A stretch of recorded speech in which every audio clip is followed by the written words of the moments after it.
Merci beaucoup.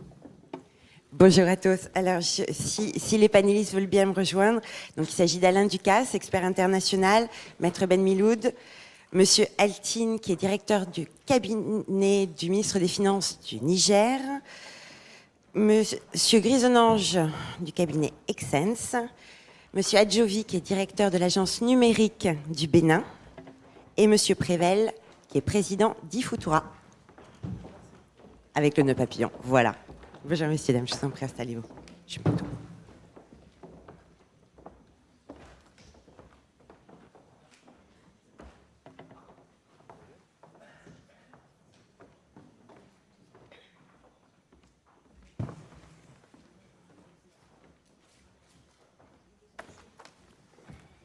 Alors, l'identité numérique et e-citoyenneté, hein, c'était le thème identité numérique, citoyenneté. Les identités numériques, je ne sais pas pour vous, mais moi, en tous les cas, j'en ai beaucoup. J'en ai beaucoup, que ce soit sur les réseaux sociaux, que ce soit au niveau de mon opérateur télécom, au niveau de ma banque, au niveau du téléphone de mes enfants, si c'est écrit maman, voilà. Donc, des identités numériques, il y en a foultitude. Et par contre, comment est-ce que tout ça peut devenir un support au service d'e-citoyenneté? Alors, pour définir tout ça, Alain Ducasse, est-ce que vous pourriez nous donner votre définition de l'identité numérique et nous donner ses enjeux pour vous, globalement et peut-être plus particulièrement en Afrique? Merci, bonjour. Dans l'esprit de tout le monde, l'identité numérique, c'est la carte d'identité numérique biométrique de la CEDEAO, par exemple. C'est une notion qu'on a tous. Seulement, ce n'est pas forcément un support de carte à puce. Si on prend l'Azerbaïdjan, ils ont mis l'identité numérique dans la carte SIM du téléphone. Si on prend l'Inde, l'identité numérique, c'est un simple numéro qu'on donne aux gens. Il n'y a pas de support. On leur donne juste le numéro et c'est leur identité numérique. Et puis, ce n'est pas forcément biométrique non plus. Quand vous avez la carte SIM de votre téléphone, vous n'avez pas vos données biométriques à l'intérieur.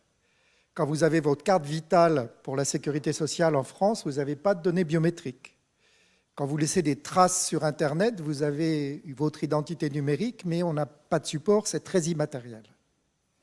Et puis, on parle de l'identité numérique des personnes, mais quand on va chez les agriculteurs en France, il y a des puces RFID sur les oreilles des vaches pour que, quand on leur donne à manger ou qu'on va les traire, on sache que c'est bien cette vache-là et pas la voisine. Et puis aujourd'hui, on a l'Internet des objets, avec autant d'objets connectés que d'humains, donc on a aussi l'identité numérique des objets. Donc on voit qu'on est dans un domaine complexe, où on pourrait parler longtemps, et donc je vais revenir à la définition qui est donnée dans le règlement européen eIDAS.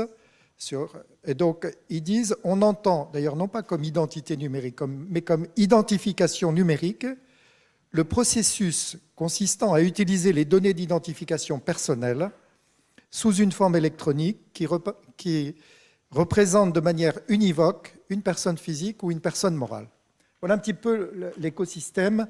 Et quand on parle d'identité numérique, on se rend compte que si on ne fait pas attention, on peut vite avoir des quiproquos les uns les autres. Alors les enjeux. L'identité numérique dans des pays, et surtout dans des pays africains où il n'y avait pas forcément d'adresse, pas forcément des noms patronymiques normés, est fondamentale pour tous les processus administratifs. D'abord, les élections, les fichiers de contribuables, les fichiers de population, les fichiers de santé, et puis pour tout le domaine des affaires avec la base des transactions électroniques. Et donc, c'est une force importante qui permet des gains importants. Dans la fonction publique, plusieurs pays, après avoir recensé les fonctionnaires de manière univoque avec de l'identité numérique, ont fait des gains de 20 à 30% de la masse salariale en éliminant les travailleurs fantômes ou ceux qui avaient plusieurs emplois à plein temps dans plusieurs ministères.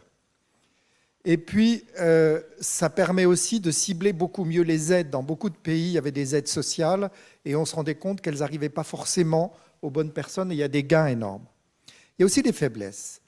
C'est que des identités numériques, on en a beaucoup. On voit beaucoup de pays où c'est le ministère de l'Intérieur qui lance l'identité numérique, mais ce n'est pas la même identité qui va servir pour les étudiants du ministère de l'Éducation. Ce n'est pas la même identité que celle qui va servir pour la santé. Ce n'est pas la même que celle qui va servir pour les impôts. C'est comme en France. Voilà, tout à fait. Et puis, c'est quelque chose qui peut coûter cher, et d'autant plus cher qu'on va en faire plein de différents. Alors, il y a des opportunités en ce moment, des volontés politiques, des financements des bailleurs. Il y a de plus en plus d'exemples réussis de pays qui ont avancé. On a des nouvelles technologies qui arrivent. Et tout ça donc favorise le déploiement de l'identité numérique en Afrique qui a un bond extraordinaire. Enfin, il y a quand même quelques dangers qu'il ne faut pas négliger, des dangers de cybersécurité. Il y a quelques jours à Marseille, il y avait le colloque avec un des thèmes en disant « Qu'est-ce qui se passe si les hackers rentrent dans le fichier de population et récupèrent les données biométriques de tout un pays ?» Et les gens ont dit « On ne peut pas l'exclure ».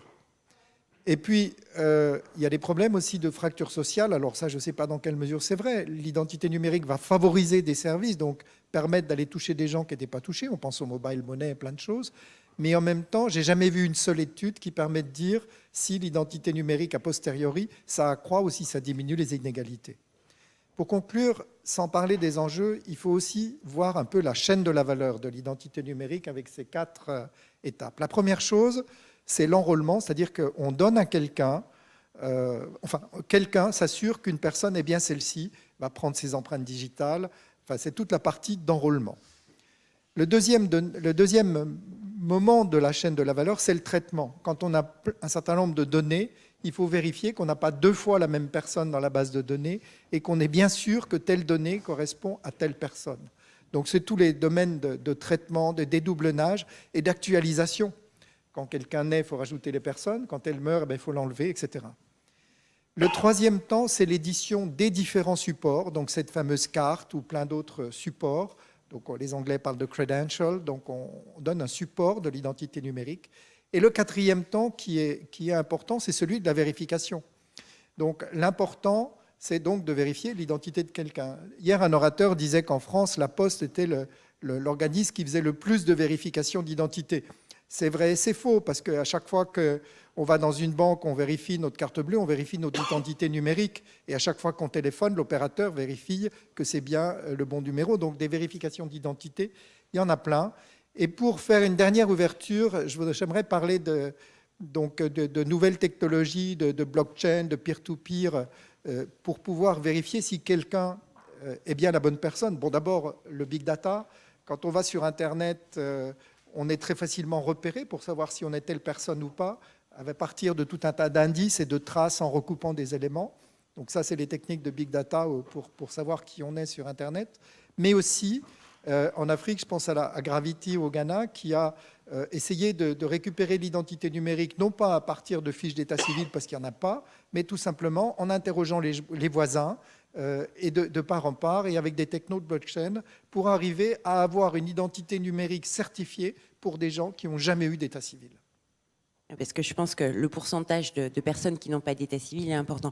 Monsieur Altine, est-ce que vous pourriez nous donner l'exemple du Niger et puis plus globalement nous décrire le cadre institutionnel de l'identité numérique en Afrique et particulièrement en Afrique de l'Ouest?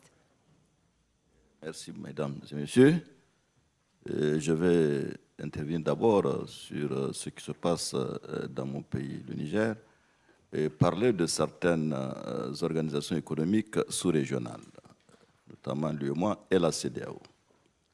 Et en ce qui concerne le Niger, pour parler d'abord de façon plus large, il faut dire que cela a été une priorité au niveau des autorités, parce que déjà, depuis plus de 15 ans, nous avons mis en place une haute autorité en charge des technologies de l'information et de la communication, qui était à l'époque rattachée au cabinet du Premier ministre, qui vient d'être transformée il y a quelques mois en agence, et qui est rattachée donc en charge actuellement donc, du numérique, qui est rattachée cette fois-ci à la présidence de la République, pour montrer bien sûr l'importance que ce sujet au niveau national.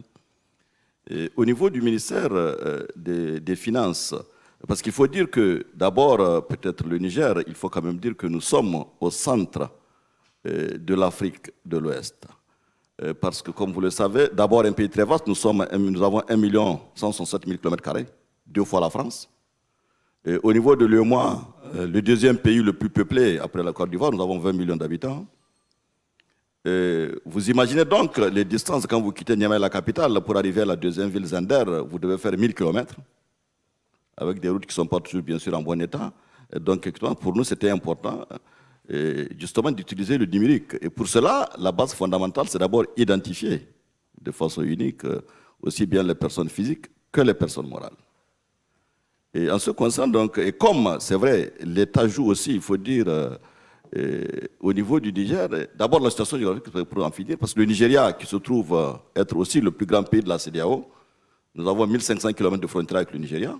Au nord, nous avons 850 km de frontière avec la Libye, autant avec l'Algérie, pour parler bien sûr aussi des problèmes de sécurité que nous avons aujourd'hui depuis les événements.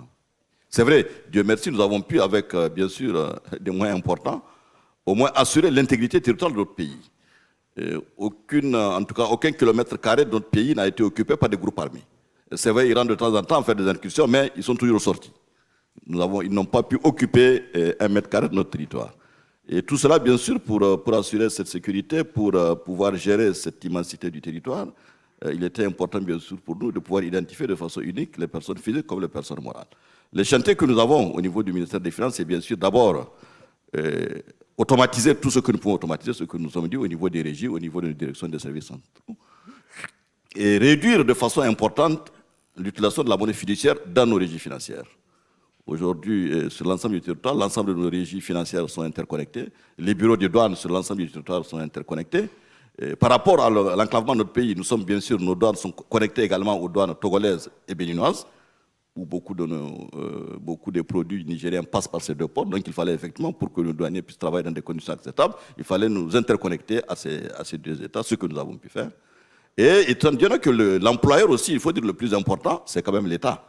Si déjà nous arrivons, et en ce que c'est vrai, là, il s'agit toujours d'un chantier, à pouvoir identifier de façon unique l'ensemble des agents de la fonction publique, à pouvoir les payer tous en monnaie scripturale, pas en espèces, donc ça permet bien sûr, cela veut dire qu'il faut pouvoir les identifier, aussi bien pour les salaires, les pensions, les bourses que les aides sociales, nous sommes en train de le faire.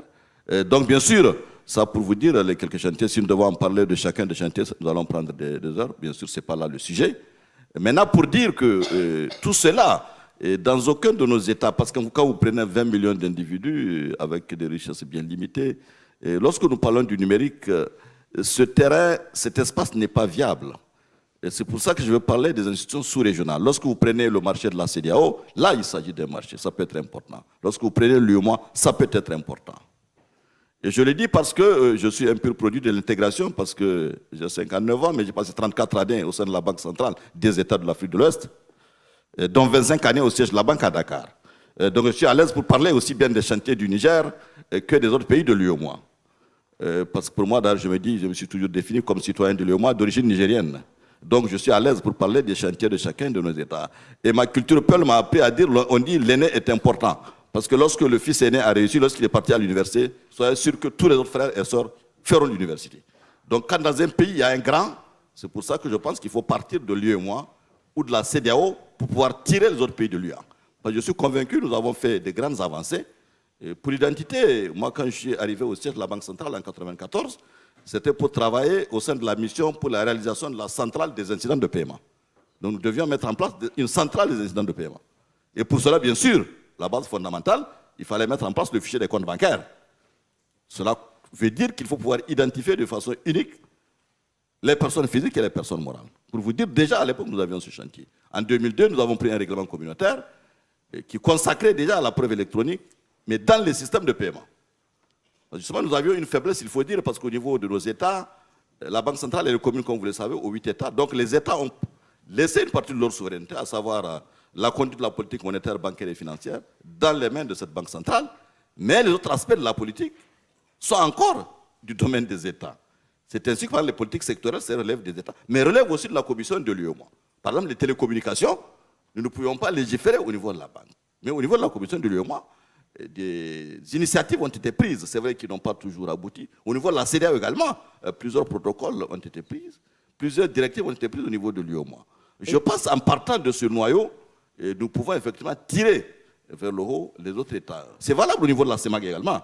En fait, pour partir. Juste si on revient sur l'identité numérique, il y a un cadre CEDEAO. Est-ce que vous pouvez nous décrire ce cadre CEDEAO? Voilà. On va peut-être rester vraiment sur l'identité numérique. Déjà, vous devez savoir que quand je sors mon passeport, à l'entête, vous avez la CEDEAO. C'est après qu'on dit le Niger.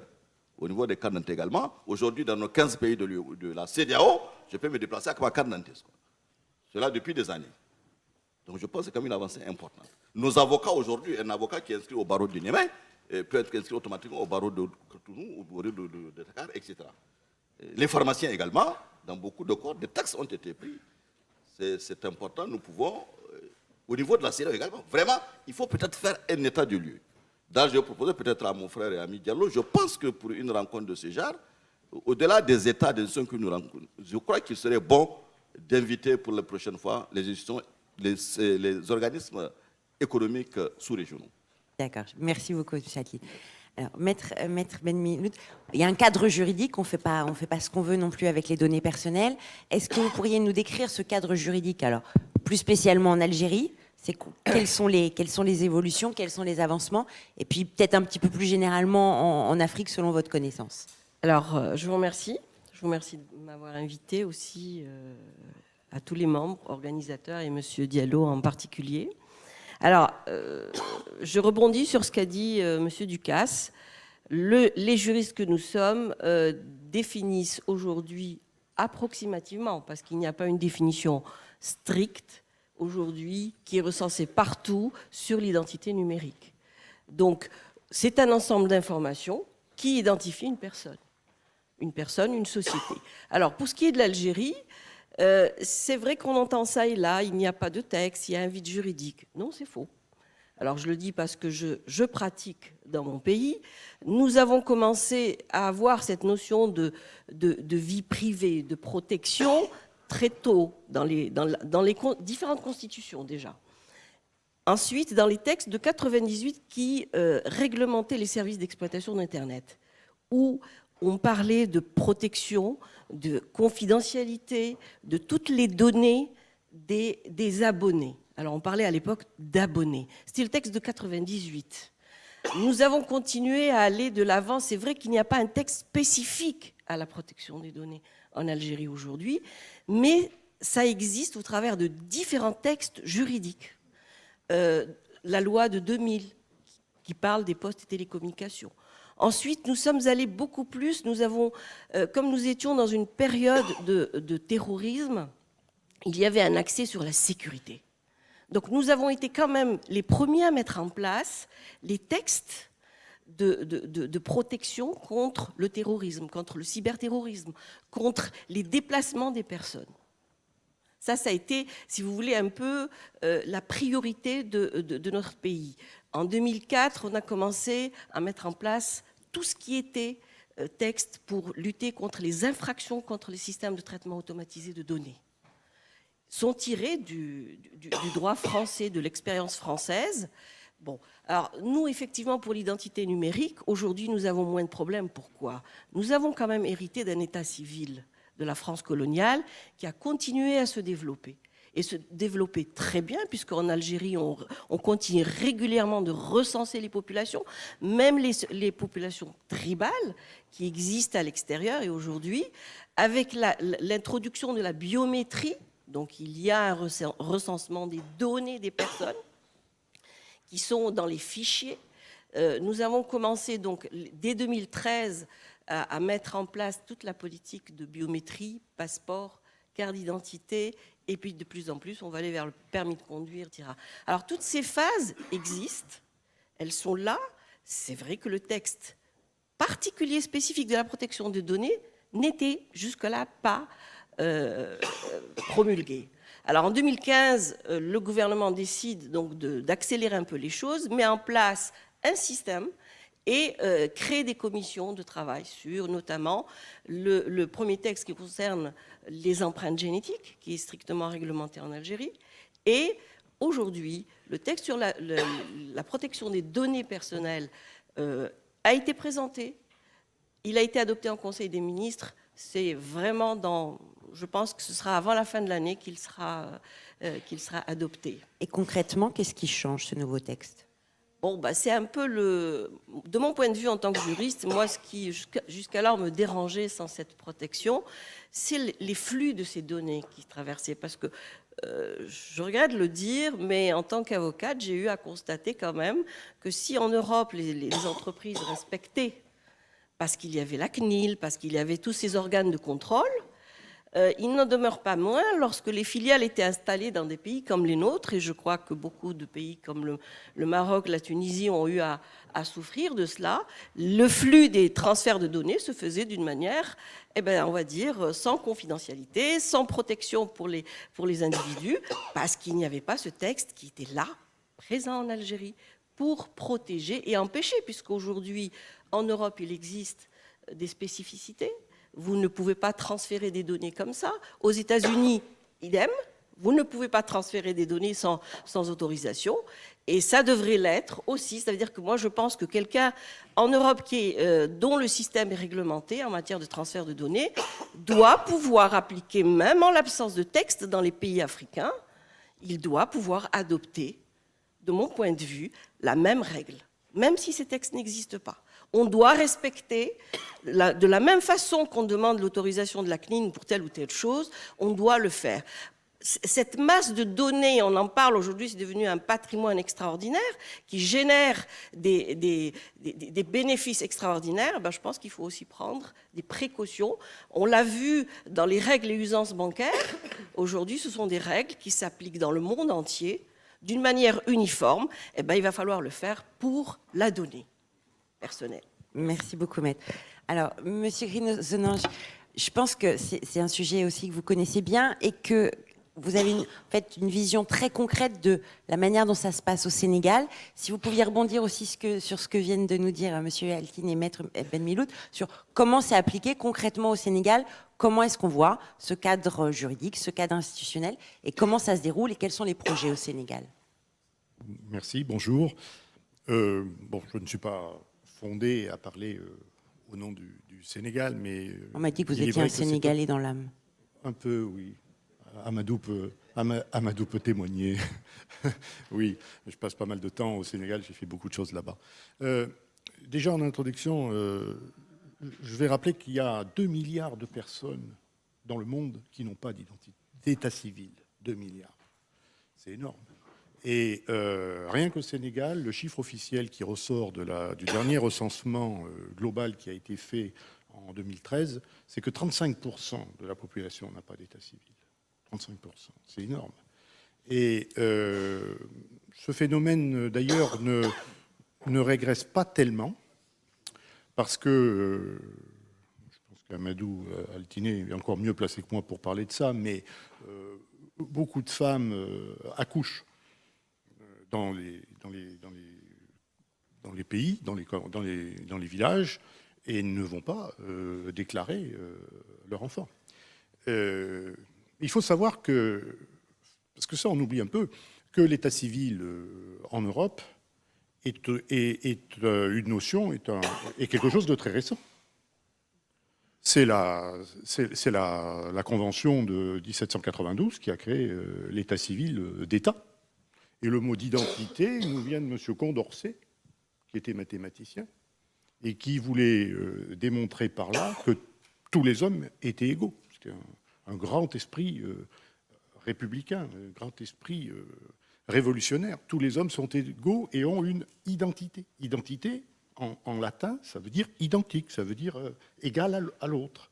Voilà. Et donc, et en fait, bon, on a hérité quand même du passé religieux, puisque l'état civil était tenu auparavant par le clergé. Voilà. Et l'État se l'est approprié, mais ce n'est qu'en 1792.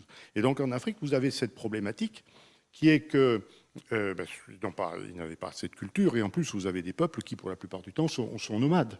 Donc pas de lieu d'attache particulière, et donc même pas de nom, pas d'état civil.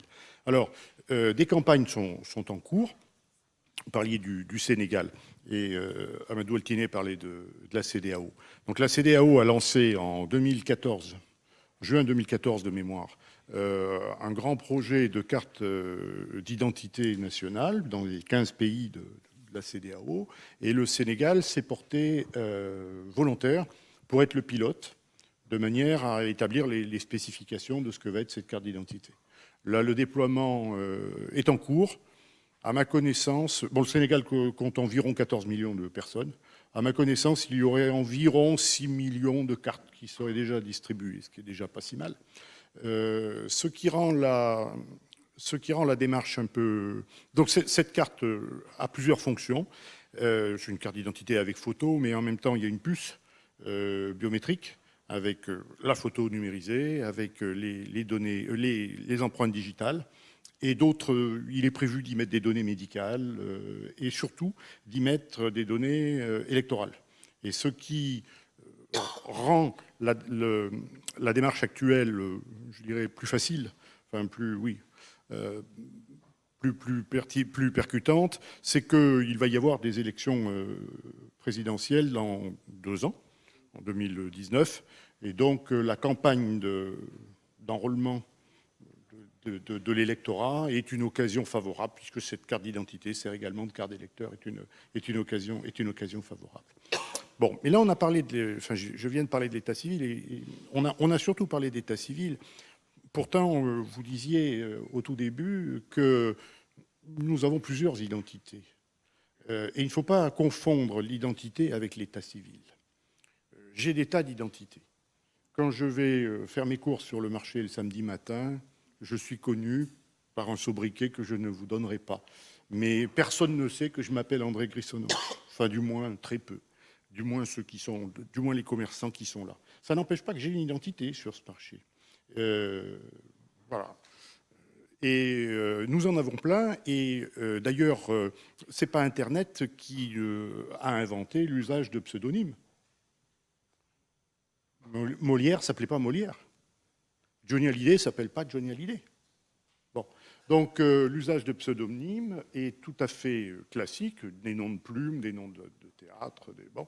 Et évidemment, la culture numérique a tendance à multiplier ce type d'usage de pseudonymes, de numéros, de matricules.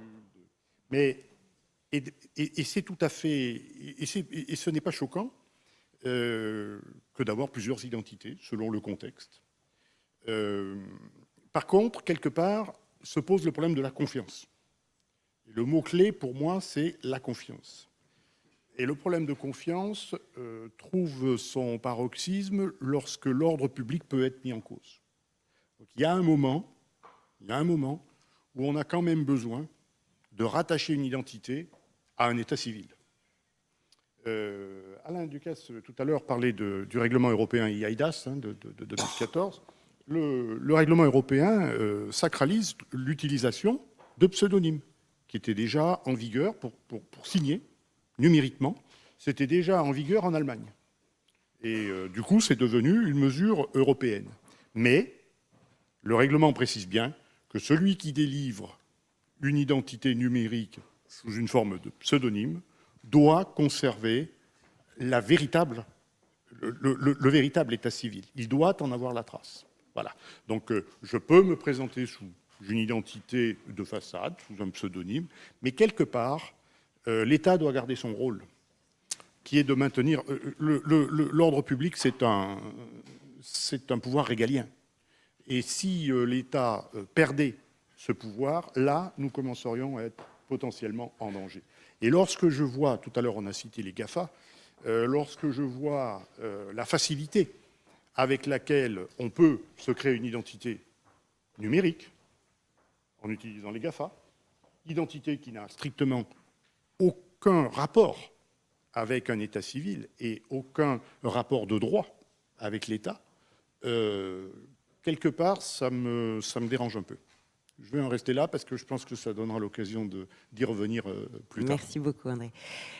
Serge Adjovi, je pense que le Bénin, et merci d'être venu à l'improviste sur cette tribune, parce que ce n'était pas forcément prévu, mais quand vous m'avez parlé d'où vous en étiez au Bénin, je trouve que votre expérience actuelle, elle est très pragmatique. On parlait du Sénégal qui profitait des élections pour lancer, pour renforcer sa campagne de recensement et de développement de l'identité. Qu'est-ce qui se passe au Bénin en ce moment et comment vous voyez les choses côté Bénin? Merci. Donc, avant de parler du Bénin spécifiquement, ce que je voudrais dire, c'est que l'identification ne peut pas se faire toute seule. ex nihilo, parce qu'on a envie de la faire, parce qu'on a envie de faire un beau projet d'identification. Je crois que ça s'accompagne d'un ensemble d'actions qui vont du juridique, et au Bénin, nous avons renforcé la loi sur la protection des données personnelles. Nous avons, en 2017, fait une loi sur l'identification, de manière à la fois à dire ce qu'on faisait, mais aussi à protéger l'ensemble des populations. Je crois qu'il faut aussi mettre en place, il faut savoir pourquoi est-ce qu'on le fait. Et donc, il faut mettre en place un certain nombre de mécanismes, comme par exemple de la connectivité pour les populations, parce que finalement, vous faites l'identification pour qui? Hein, c'est quand même le citoyen qui est au centre de ça. Et donc, il faut mettre en place de la connectivité pour que cette identification ensuite puisse être utilisée, et je vais en parler plus tard, par les populations. Et puis, il y a tout un ensemble de mécanismes qui accompagnent ça. Au Bénin, nous avons décidé, quand je dis nous, il faut que je sois modeste, le gouvernement, le président de la République a décidé de créer une base de l'identification à des fins administratives. Donc, et c'est important de dire à des fins administratives parce que volontairement, pour éviter un certain nombre de difficultés politiques, nous nous sommes éloignés de la carte électorale. Alors peut-être que les deux vont fusionner, mais aujourd'hui, il est prudent, en tout cas au Bénin, de le faire, de manière à ce que le processus administratif ne soit pas déraillé par un processus politique / électoral qui pourrait interférer. Donc c'est pour tout le monde. Et c'est ça qui est extrêmement important, c'est d'abord pour le citoyen. Le recensement massif, qui est finalement la première brique de l'identification au Bénin, va commencer la semaine prochaine. Il va durer 6 mois. Il sera fait par un opérateur technique. Après les 6 mois, nous aurons, j'espère, plusieurs millions de Béninois au Bénin, mais aussi à l'étranger, les résidents étrangers au Bénin, qui seront dans cette base d'identification. Après ces 6 mois, nous allons avoir donc un processus d'enregistrement en continu des populations. Nous avons pris un certain nombre d'options, qui sont des options propres au Bénin, de recenser tout le monde, de la naissance à la mort et même après la mort, puisqu'il faut que le processus ou les processus administratifs se continuent après. Donc, voilà ce que nous faisons. Et la raison pour laquelle nous le faisons, c'est déjà de donner un identifiant à chaque personne au Bénin, chaque Béninois à l'extérieur du Bénin.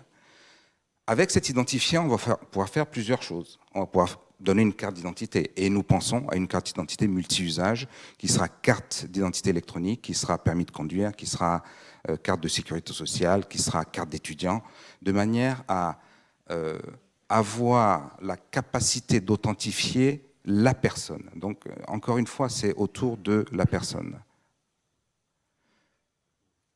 Et pourquoi c'est autour de la personne? Parce que les avantages qui sont mis en avant, c'est, outre les simplifications administratives, qui coûtent de l'argent. Et je crois qu'il faut revenir là-dessus.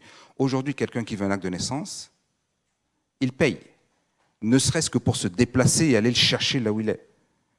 Donc l'idée, c'est déjà de baisser ses coûts et de simplifier et de faire toutes ces démarches administratives de manière le plus électronique, le plus virtuelle possible. Mais c'est aussi les avantages que les gens vont pouvoir avoir en matière de sécurité sociale, en matière de finances.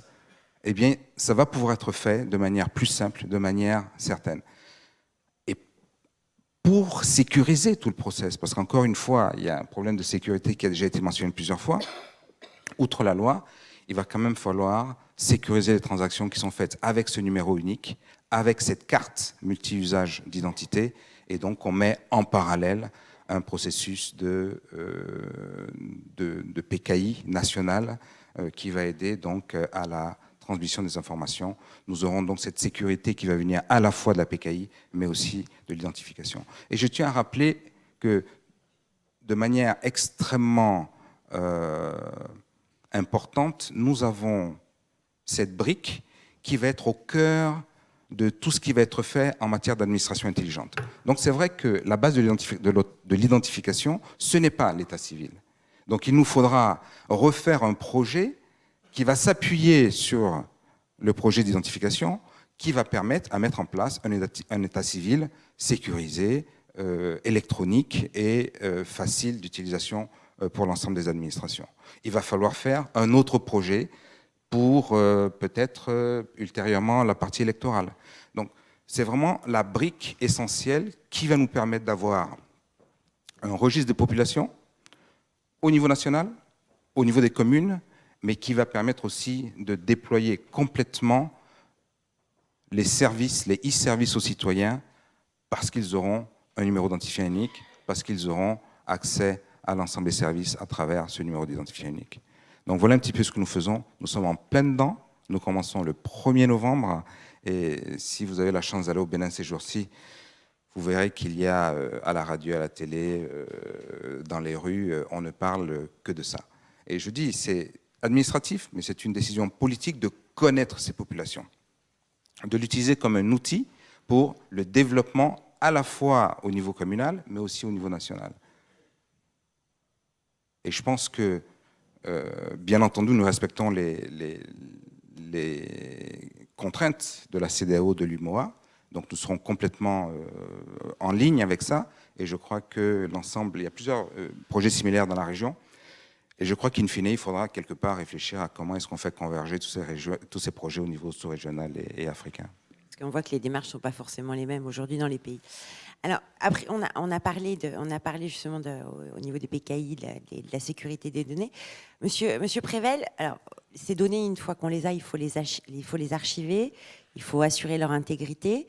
Je pense qu'il y a un nouveau règlement général, on va revenir sur des aspects un peu juridiques, mais il y a un nouveau règlement général de protection des données qui va arriver en Europe en mai 2018. Est-ce que vous pouvez nous donner son impact et puis nous dire un petit peu comment ça aussi pourrait être décliné globalement en Afrique?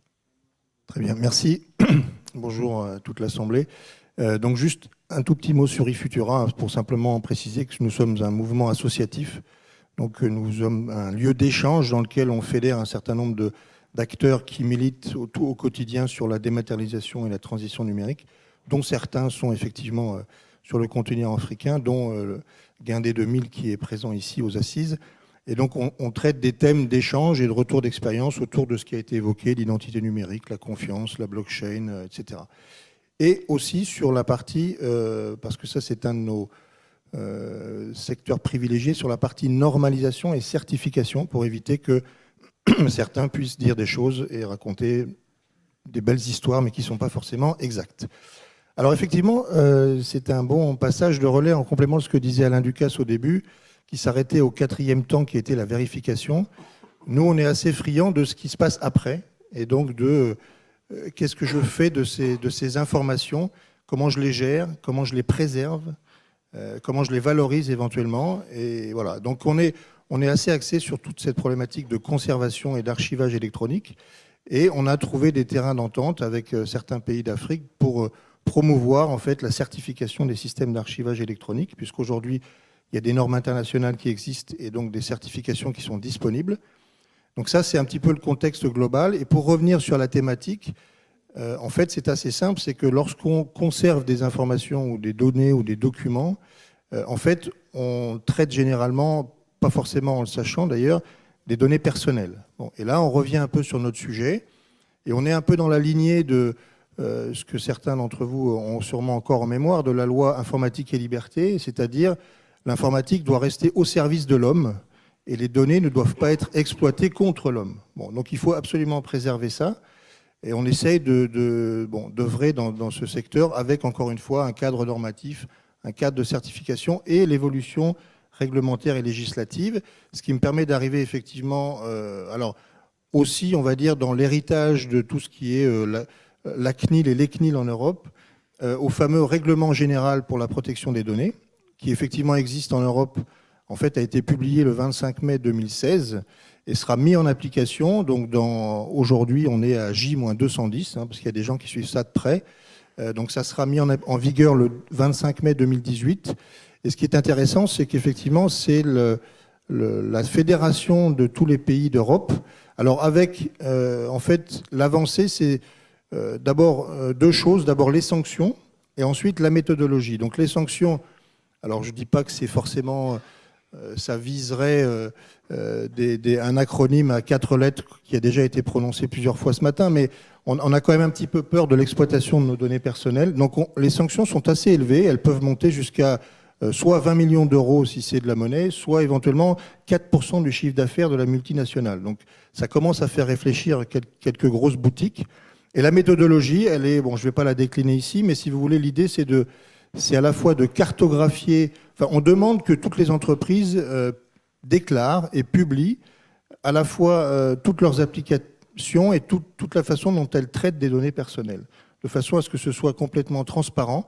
Alors on leur demande aussi, à partir d'une certaine taille, d'avoir d'ailleurs une personne qui va s'occuper spécifiquement de cette problématique, qui s'appelle le DPO, le Data Protection Officer. Voilà, donc je ne rentre pas dans les détails, mais ce qui me paraît intéressant, c'est qu'on a déjà réussi à le fédérer au niveau européen. J'entends avec bonheur qu'il y a des initiatives à la fois dans certains pays et dans des sous-régions. Je pense qu'il faut qu'on continue à converger, parce que finalement la problématique de l'identité et du traitement de ces données personnelles, elle est planétaire, hein, puisque on se déplace tous de plus en plus, et donc il faut le faire au niveau vraiment mondial. Et donc voilà, j'appelle effectivement à ce qu'on puisse mener des travaux ensemble et converger vers à la fois, si on y arrive, une définition de l'identité numérique, mais surtout le traitement de ces données et leur conservation, et aussi le droit à l'oubli. Hein. Il y a tout un tas de problématiques qui vont avec, et qu'on puisse le faire de façon tout à fait internationale. Et les gouvernements sont concernés également par ce nouveau règlement? C'est-à-dire que, effectivement, est-ce que les gouvernements peuvent être sanctionnés au même titre que les entreprises? Alors aujourd'hui, c'est pas encore parfaitement défini. Bon, ce qui est vrai, c'est que il faut quand même rendre à César ce qui appartient à César. Quand je citais la loi informatique et liberté, la CNIL, ça vient aussi d'organismes au départ qui font partie des gouvernements. C'est vrai aussi que la façon dont on va dire, on maltraite, entre guillemets, les données personnelles sont plutôt faites aujourd'hui du côté du monde des entreprises, mais comme ça a été dit, effectivement, l'identité, elle est transverse, et je pense que les gouvernements doivent aussi s'emparer de ce sujet et le traiter de façon globale. Avoir une vigilance à ce niveau-là. Alain, est-ce qu'on peut revenir? Alors, on voit bien que sur l'exemple du Bénin, on va avoir un numéro unique. C'est pas forcément le cas de tous les pays. On disait même qu'en France, l'interopérabilité des services. Et si tu peux revenir également aussi sur ce que peut apporter, parce que on a découvert hier tout un siècle, les blockchains sur l'identité numérique et comment l'ensemble de ces technologies peuvent venir compléter les dispositifs qui sont lancés par les États africains aujourd'hui, et comment ça peut répondre aussi à cette logique de population qui aujourd'hui n'ont pas d'état civil, n'ont pas réellement d'identité publique. Comment est-ce que ces gens vont pouvoir bénéficier d'un certain nombre de services? Merci. Lorsqu'on travaille avec des États sur la stratégie numérique d'un pays, on arrive toujours à l'identité numérique qui est le cœur pour le e-gov, comme le disait Serge Adjovi tout à l'heure. Seulement, le problème, c'est qui est en charge de l'identité numérique dans un pays. Très souvent, on a le ministère de l'Intérieur, parce qu'on a les fichiers, mais on a aussi tout le volet administration électronique. On a bien sûr les impôts qui ont les fichiers de contribuables. Donc on se rend compte qu'on a des acteurs importants qui ont des clés. Et donc, toute la question, c'est d'arriver à obtenir un accord, il n'est jamais total, mais un accord pour que des gros projets d'identité numérique financés par les bailleurs, c'est énormément d'argent, ne servent pas qu'à un petit pan de la société où il faut tout refaire pour régler d'autres problèmes. Et cette question de l'interopérabilité à l'intérieur d'un pays entre les différents types d'identité que font les différentes administrations, et un des cœurs importants qui a été traité, par exemple, au sommet EID for Africa qui a eu lieu à Windhoek en Namibie cette année. Le prochain aura lieu le 26 avril à Abuja, au Nigeria, sur le thème de l'identité numérique pour tous en Afrique, et puis sur les questions d'interopérabilité, c'est au cœur. L'autre chose aussi, c'est les questions internationales, parce que le règlement eIDAS est fait pour développer le marché intérieur, les services de confiance dans le marché. Mais si chaque pays fait son identité numérique avec ses règles de l'administration, dès qu'une personne va passer d'un pays à l'autre, ou dès qu'on voudra avoir des transactions électroniques d'un pays à l'autre, ça ne sera pas possible. Simplement, donc, cette question est importante. Sur l'aspect des blockchains, et j'allais dire des nouvelles technologies pour l'identité numérique, moi je l'ai vu dans un premier temps appliqué. Bon, d'abord, on utilise les blockchains pour des tas de services administratifs. Je pense aux fonciers au Ghana, aux des tas de choses comme ça qui sont en train de se développer. Les blockchains, c'est une technologie que je dirais comparable à Internet qui laisse des traces partout et pour laquelle on n'a pas forcément besoin d'un tiers de confiance identifié. On a suffisamment de traces sûres pour pouvoir être sûr que l'information ne sera pas falsifiée. Et donc, en termes d'identité numérique, l'expérience qui m'a beaucoup surprise, c'était donc une expérience de recensement et de détection de l'identité numérique des personnes dans des villages complètement ruraux en Afrique, où on allait demander aux gens du village, aux voisins et aux gens un peu plus loin, s'ils connaissaient telle et telle personne, s'ils savaient bien que telle personne, c'était bien l'enfant d'un autre, etc. Et ça, avec une information, ça peut être faux. Mais si on a beaucoup d'informations, le tout recoupé dans une blockchain, on arrive à avoir des niveaux de sécurité plus importants qu'un papier d'état civil qui peut toujours être falsifié. Mais ça, c'est compatible avec la protection des données personnelles, justement, avec le règlement général. C'est-à-dire que globalement, on arrive à avoir sur un individu, à pouvoir utiliser tout ce qui est dans son environnement social Internet, sans qu'il y ait de problématique de protection des données. Je parle aux spécialistes, Monsieur Prével. Ça fait justement partie de l'enjeu du RGPD. Hein. C'est déclarer. Alors effectivement, pour l'instant, ça reste déclaratif, mais l'intérêt, c'est quand même d'avoir fixé un cadre juridique global pour que les gens puissent se défendre. Et aujourd'hui, effectivement, les citoyens, ils sont... vous devez être comme moi. De temps en temps, on réagit, on se dit... on voit passer presque plusieurs fois par jour des exemples de phishing sur nos mobiles. Et on se dit, ok, je ne me fais pas avoir. Bon, mais il n'empêche qu'il y a quand même des gens qui se font avoir puisque ça continue et donc il y a des gens qui en tirent profit. Donc effectivement, il faut... encore une fois, je pense qu'il faut vraiment... c'est une convergence qu'il faut avoir et je pense que tous les acteurs doivent se mettre autour de la table pour arriver à fixer ce cadre et faire en sorte qu'on puisse protéger le consommateur, protéger le citoyen et lui donner des armes pour se défendre et pour gérer lui-même ses propres... données personnelles. Hein. Vous êtes confiante là-dessus ?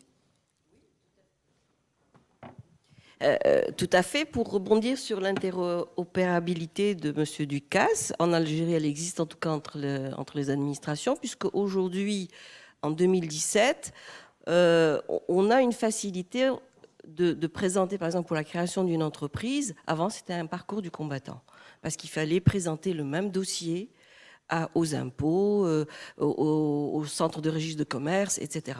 Aujourd'hui, non, ces administrations sont censées avoir les mêmes informations puisqu'il y a la biométrie, puisqu'il y a aujourd'hui la carte d'identité biométrique, le passeport biométrique. Donc, les informations sont vérifiées à partir de ces fichiers. Donc, ça ne pose pas réellement de problème. Moi, aujourd'hui, ce qui m'inquiète, c'est plus dans la mise en marche de la protection de ces données-là et des données sensibles. On ne parle pas suffisamment des données sensibles. Alors moi, je veux bien, quand on me parle d'une carte unique, c'est très bien, mais ça me fait peur en même temps parce que dans une carte où il y a tout, ça reste quand même ouvert à plusieurs... C'est des dangers. C'est des dangers quand même. On le voit, déjà, vous avez un constat qui est fait à partir d'informations données sur Internet sur un individu. En matière de recrutement, il y a une influence systématique.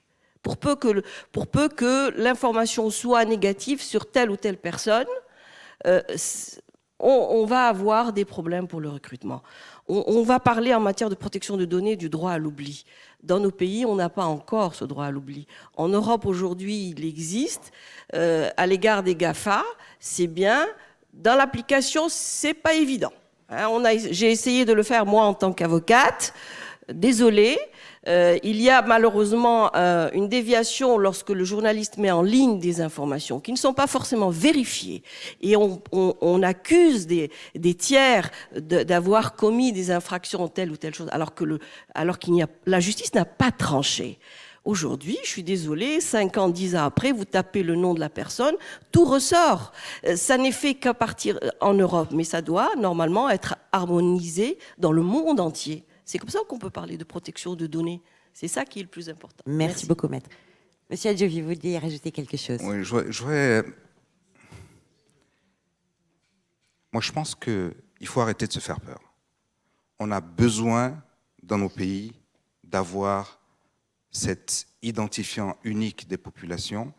Et je ne dis pas que tout se trouve sur une carte, ça se trouve dans une base de données. La carte, elle est organisée par la loi, elle est organisée dans nos pays par la CEDEAO, les choses sont claires, il n'y a pas de données, il n'y a pas d'empreinte digitale sur la carte, il y a relativement peu de choses, mais c'est vrai qu'elle fait référence à une base de données qui contient tout ça. Il faut arrêter de se faire peur parce qu'on ne va pas pouvoir, en tant que pouvoir public, protéger les données, parce que le rôle des pouvoirs publics, c'est quand même de protéger les populations. Et donc, il va falloir protéger les populations d'un point de vue numérique. Il n'y a aucun moyen qu'on puisse le faire si on ne connaît pas les populations et si on n'a pas une trace numérique de ces populations. On ne peut pas le faire. Donc, je crois qu'il faut aller de l'avant, avoir ces projets qui permettent de mettre en place une base de l'identité des citoyens. Et c'est vrai qu'il faut la gouvernance qui va avec. Et au Bénin, on a décidé de créer donc effectivement une agence spécialisée et dont le seul rôle sera de gérer cette identification de la population. Et on espère aussi, à travers cette agence, pouvoir, de manière intelligente, commercialiser une partie des informations pour le bénéfice des populations. Mais, encore une fois, régler le problème de l'état civil. Au Bénin, nous avons quelques millions de personnes qui sont effectivement sans état civil. Ça, c'est un moyen de le faire, parce qu'ils seront enregistrés, les enfants ne pourront pas aller à l'école sans être enregistrés, et le fait d'être enregistrés simplifie le processus pour leur donner un état civil et pour qu'ils puissent progresser plus rapidement dans la vie. Donc je crois qu'il faut vraiment prendre la décision en réfléchissant, mais pas trop, d'y aller. Il faut y aller dans tous les pays, et ensuite il faut faire converger les process et les formats. Merci beaucoup, Serge. Est-ce que, alors, on m'a fait signe qu'il fallait qu'on clôture bientôt, donc je pense qu'il peut y avoir des questions dans la salle. Oula, oui. Je pense que vous avez des micros devant vous, donc monsieur, je vous en prie. Oui, bonjour, Ali Kahlan, je suis fondateur de la société Satlinker, qui est fournisseur de services d'accès Internet en Algérie. Ma question, en fait, c'est une pensée ou une perspective de Poutine à propos de l'Afrique. Il avait dit que si les Africains se décidaient à s'occuper de leurs richesses, en fait, c'est l'Européen qui va émigrer vers l'Afrique, au sens émigrer actuellement des Africains vers l'Europe, pas au sens, évidemment, colonisation. On voit effectivement que l'Afrique est en train de faire des choses quand même assez extraordinaires. D'abord, avec le nombre, la télédensité extraordinaire du mobile, une progression par rapport au reste du monde qui défie tous les chiffres jusqu'à présent. Et surtout la disruption, pour utiliser le mot à la mode, au niveau de la fintech, de la monétique, avec le M-Pesa. Il y a 80 pays actuellement qui utilisent le M-Pesa. Et je pense que ce n'est pas fini. Alors, et la blockchain, vous venez de dire, M. Ducasse, à propos du Ghana, qui est en train d'utiliser la blockchain pour gérer son cadastre. Alors, est-ce que vous pensez que la vision qu'a Poutine pour l'Afrique a des chances de se réaliser?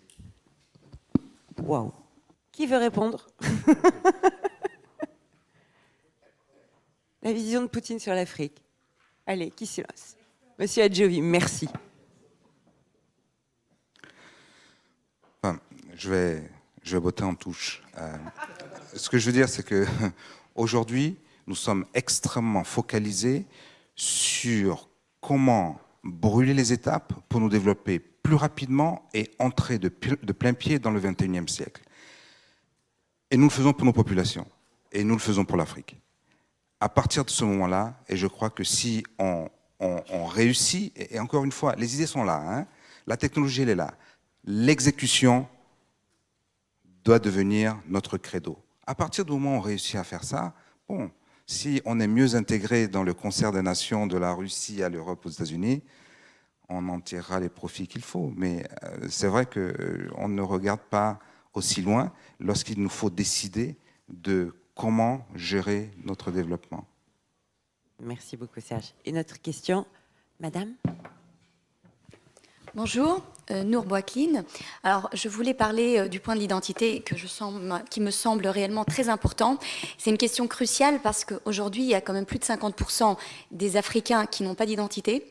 Et il y a un point qu'on oublie, ce sont les enfants qui sont très vulnérables. On appelle ça les enfants fantômes, le trafic d'organes et compagnie. Je voulais parler du Burkina Faso qui a mis en place une application, un service SMS qui permet aux enfants d'être enregistrés à la naissance par la sage-femme. Il reçoit un bracelet, les parents reçoivent un bracelet à bulles où il y a toutes les informations et la sage-femme envoie un SMS crypté à la mairie tout simplement pour que les données soient là. Et après, il a une trace. Pourquoi aujourd'hui on ne s'inspire pas des réussites et de ce que font les autres pays à côté qui ont les mêmes problèmes que nous pour finalement travailler en synergie? C'est ma question. Allez-y, monsieur Atline. Bien, merci. Bien, madame, ça nous donne peut-être l'occasion de revenir à ce que nous disions au départ. En nous mettant ensemble, je pense que, quand je prends là, vraiment, je vais être peut-être plus direct, la dimension de la CEDEAO.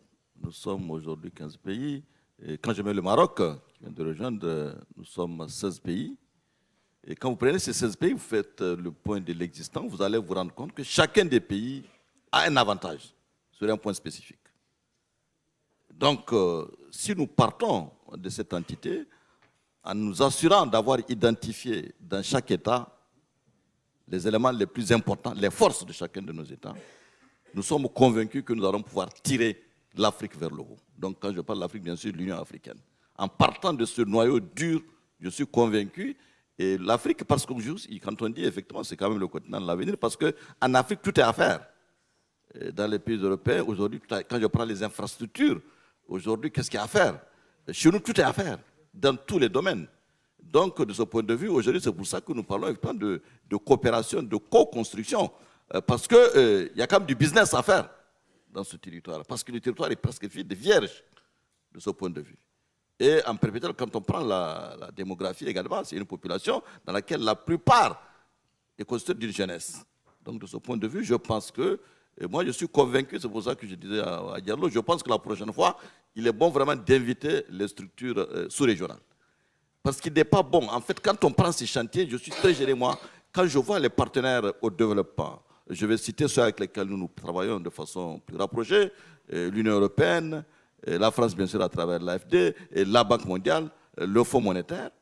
Mais quand on voit les différents projets qui sont dans les États, quelquefois même dans les mêmes États, plusieurs ministères qui sont appuyés sur les mêmes projets. Lorsque ces investissements, nous les transférons aux organismes sous-régionaux, nous sommes sûrs d'avoir plus de valeur ajoutée, plus d'efficacité, plus d'efficience, plus de pertinence. Donc il est bon de déplacer cela. Parce que le monde aujourd'hui est devenu un village. Nous avons eu l'avantage, les premiers textes de la CEDEAO, les premiers protocoles, remontent des années 75-76. Donc nous avions des acquis. C'est vrai qu'ils n'ont pas été consolidés par le temps, malheureusement. Mais aujourd'hui, nous nous sommes rendus compte que nous sommes convaincus qu'aucun des États n'est viable seul. Aucun. Donc là, nous sommes dans cette salle, même les pays de l'UEMOA. Quand j'écoute mon ami du Bénin, il y a des projets en Côte d'Ivoire, il y a des projets au Bénin, il y a des projets au Burkina. Si ces projets étaient centralisés au niveau de l'UEMOA, parce que ce que j'ai dit au niveau de la Banque centrale, nous avions des limites réglementaires qui ont fait que dans les systèmes de paiement, nous avons pu avancer, mais les télécoms, comme nous n'étions pas compétents pour les différents en matière de télécommunications, chacun des pays est allé. Le Sénégal a ses textes sur la liberté, sur la protection des droits individuels, le Burkina en a, le Bénin en a, le Niger en a. Vous imaginez, le jour où nous allons nous asseoir pour pouvoir harmoniser, normaliser cela, ça va être très difficile. Mais si nous étions partis à la base ensemble, le travail aurait été plus simple. Aujourd'hui, nous avons des noms. C'est vrai, au-delà de la réglementation, il faut aussi avoir à l'esprit, bien sûr, la normalisation, l'harmonisation et la certification qui peut être faite au niveau sous-régional. Ce qui est bien, c'est qu'il y a pas mal d'initiatives, on voit dans tous les pays, donc vous allez aussi pouvoir construire là-dessus. Mamadou, je pense qu'il y a des messages, il ne nous écoute pas. Et Monsieur Diallo, il y a des messages pour le sommet d'Abidjan, là, globalement. Voilà, c'est très bien. D'autres questions? Alors, il y a Monsieur en bleu qui avait levé la main depuis tout à l'heure. Bonjour, moi c'est Chrysostome. Je suis formateur en MBA à l'Institut Léonard de Vinci pour tout ce qui est gouvernance de la donnée. Donc ma question peut-être serait pour l'ensemble des panélistes, puisqu'en parlant de la réaction de M. Adjovi, puisqu'il a dit « n'ayons pas peur », tout ça s'est mis dans les bases de données, c'est très bien. Mais au-delà de ça, il a été aussi cité le mot confiance et sécurité. Donc à ce moment-là, ma question serait, pensez-vous que la confiance soit un état de fait? On n'a pas très bien compris votre question à la fin. La question la est, confiance. est-ce que pensez-vous que la confiance soit un état de fait? Est-ce qu'on doit l'accepter comme tel? La confiance, c'est un acte. Je crois qu'on a déjà grandement répondu à la question, parce qu'effectivement, c'est quelque chose qui doit être construit autour d'un cadre légal, on l'a vu, autour d'un cadre plus réglementaire, hein, avec des sanctions pour les entreprises. Je pense que c'est pas un état de fait, c'est quelque chose sur lequel on doit être vigilant. J'essaye de résumer ce qui a été dit, hein, quelque chose sur lequel on doit être vigilant, mais qui ne doit pas empêcher d'avancer. Monsieur Grisonnange, vous aviez un point à ajouter. Oui, j'ajouterais peut-être un autre mot-clé, qui est transparence. Parce que, monsieur l'a dit, hein, depuis la loi informatique et liberté en France, les entreprises ont l'obligation de dire ce qu'elles font, de dire ce qu'elles collectent, pourquoi elles le collectent, et elles n'ont pas le droit de faire un usage différent. Donc, on a évoqué le cas, la situation de pays différents. Le Bénin a décidé de donner une identité unique à chaque personne. Nous, en France, il y a quelques années, on a retoqué le projet du gouvernement qui était de délivrer une carte nationale d'identité électronique à chacun. Donc bon, Montaigne disait vérité en deçà des Pyrénées, mensonge au-delà. Hein. Bon, en Belgique, vous allez en Belgique, c'est pas bien loin d'ici. Okay. Vous allez en Belgique, la carte d'identité est obligatoire. Tout le monde a une carte d'identité qui, en plus, possède un certificat de signature. Et c'est obligatoire dès l'âge de 7 ans ou 12 ans, je ne sais plus. Bon, donc, si vous voulez, l'important, c'est que le modèle soit clair, hein, que la confiance soit établie, et elle ne peut s'établir que par la transparence. Merci beaucoup, André. Allez, encore une dernière question, ce qu'on me dit que c'est... Voilà, je négocie, mais une question. Alors, bonjour, Daniel Maniscalco, je suis co-créateur d'une solution digitale cognitive pour formaliser les concepts innovants.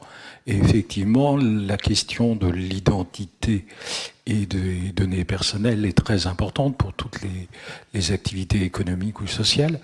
La question que je souhaiterais poser à tous les intervenants, c'est sur l'appropriation des populations par rapport à ces éléments que sont l'identité numérique et la protection des données.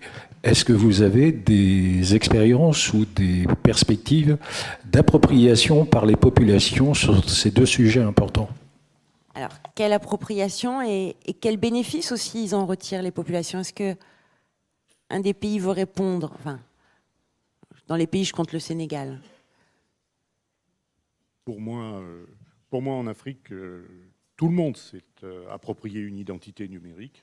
C'est son numéro de téléphone mobile. Et je crois qu'effectivement, les opérateurs... Vous allez au Sénégal, vous donnez votre 77, et puis voilà, vous allez... Hein, voilà. Serge? Ce que je peux juste rajouter pour nos amis des pays africains, c'est de profiter aussi de toutes les erreurs que nous, on a commises et de ne pas les recommencer. Hein. Parce qu'en France, on a été champion et on n'est encore pas très très bon pour avoir X sites différents. Hein. Je ne vais pas rappeler ici parce que bon, on est dans les locaux, mais mon service public, mon machin, mon truc. Hein, bon. Donc voilà, ne refaites pas les mêmes erreurs. Non, moi, je crois qu'on sous-estime la capacité d'appropriation par les populations des services numériques. Et on le fait parce que, en fait, la qualité des réseaux est pas très bonne, donc c'est pas facile d'utiliser. À partir du moment où on règle le problème de la qualité des réseaux, où on met en place la confiance à travers une bonne sécurité, à la fois des bases de données et du traitement des données, on va voir ce qu'on a vu pour les téléphones mobiles. Aujourd'hui, la majorité des téléphones mobiles au Bénin, et je pense aussi sur le total de l'Afrique, ce ne sont pas des smartphones, soyons clairs, ce sont encore des GSM 2G. Mettons en place une politique pour qu'il y ait des smartphones partout, à bas prix, à des prix qui soient abordables au niveau des populations, et vous verrez, les gens auront des smartphones dans leurs mains et vont utiliser ces services. C'est pas très difficile, et regardez les startups que nous avons, c'est pas très difficile de trouver des services qui soient la solution à des besoins aujourd'hui, en ville et dans les campagnes. J'ai confiance dans la réaction des populations par rapport à l'adoption de ces services-là. Je crois qu'effectivement, les opérateurs télécoms ont été parmi les premiers avec les banques à avoir des contraintes en termes de connaissances clients où un opérateur en est. Donc, Sofrecom, on est filiale d'Orange. Quand je échange avec les filiales Orange, partout, on a nécessité de connaître nos clients et d'avoir une preuve de l'identité de nos clients. Après, avec un certain nombre de limites aussi, parce que voilà, c'est une photo de carte d'identité, mais on a besoin d'avoir une preuve de l'identité de nos clients. Donc, quand il y a un service au bout, on a l'identité. Alors, je crois que, Maître, dernier mot, parce que je pense que je vais me faire tirer les oreilles après. Alors, moi, je voudrais juste rebondir sur une petite chose. Est-ce que nous sommes propriétaires de nos données? Et la question, je la laisse au public, parce qu'en fait, tout tourne autour de ça. C'est bien l'appropriation. Mais est-ce que nous sommes propriétaires de nos données? Voilà. On remet ça pour Abidjan, enfin pour la prochaine table ronde. Non, je pense que voilà, ça sera une bonne conclusion. C'est une ouverture sur la suite. Messieurs, dames, je vous remercie beaucoup de votre participation.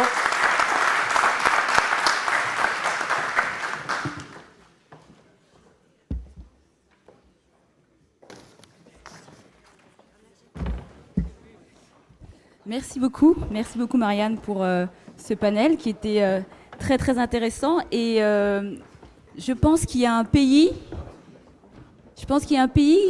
qui devrait nous inspirer, qui n'est pas sur le continent africain et qui a entamé il y a 4 ans un programme justement sur l'e-citoyenneté qui est l'Inde. Et en 4 ans, l'Inde a réussi justement à équiper, entre guillemets, plus de 650 millions de personnes en 4 ans, ce qui est énorme. Alors avant de